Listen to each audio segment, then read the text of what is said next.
আসসালামু আলাইকুম।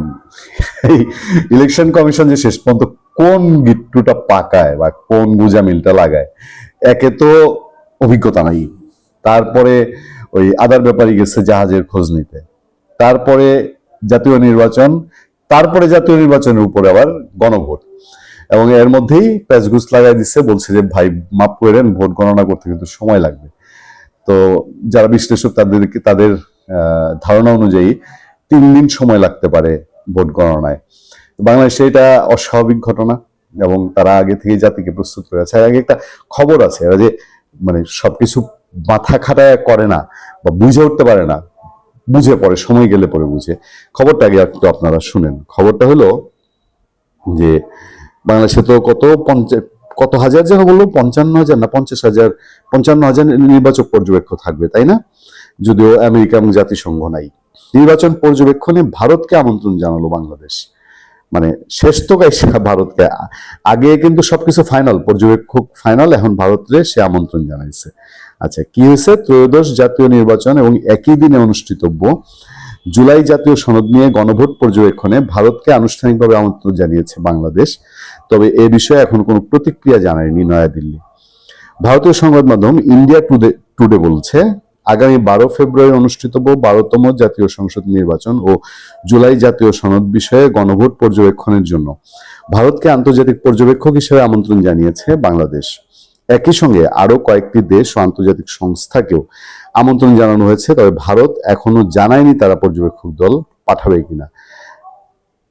অন্তর্বর্তী সরকারের তথ্য অনুযায়ী এ পর্যন্ত মোট 330 জন আন্তর্জাতিক পর্যবেক্ষক নির্বাচন পর্যবেক্ষণে অংশ নেওয়ার বিষয়টি নিশ্চিত করেছে।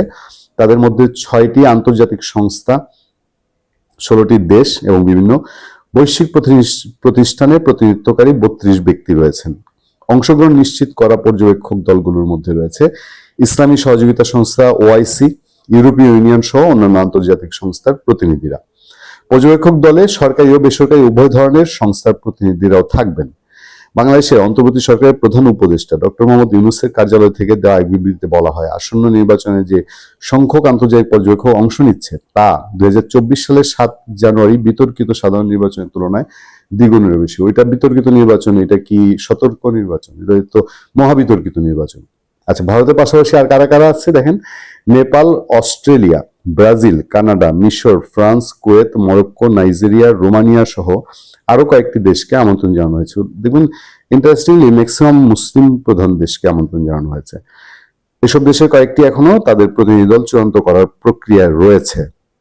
এদিকে আন্তর্জাতিক পর্যবেক্ষক দলগুলোর মধ্যে রয়েছে এশিয়ান নেটওয়ার্ক ফর, এইসব খবর টবর দেওয়া হয়েছে।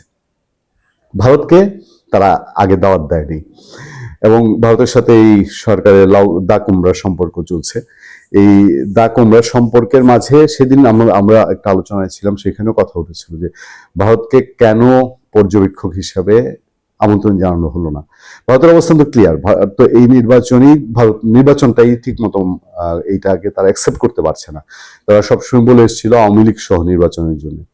ফলে ভারত যদি আসে তাহলে সেই দৃষ্টিটা কেমন হবে? তো আমার ধারণা ভারত যেহেতু ডক্টর ইউনূস সরকার এবং এই নির্বাচন নিয়ে তার ভিন্ন দৃষ্টি, সে পর্যবেক্ষক না পাঠাতে পারে এরকম একটি আশঙ্কা থেকেই যায়। ভালো থাকবেন, সুস্থ থাকবেন। আপনার সাথে আমি আতিক রহমান, পূর্ণিয়া।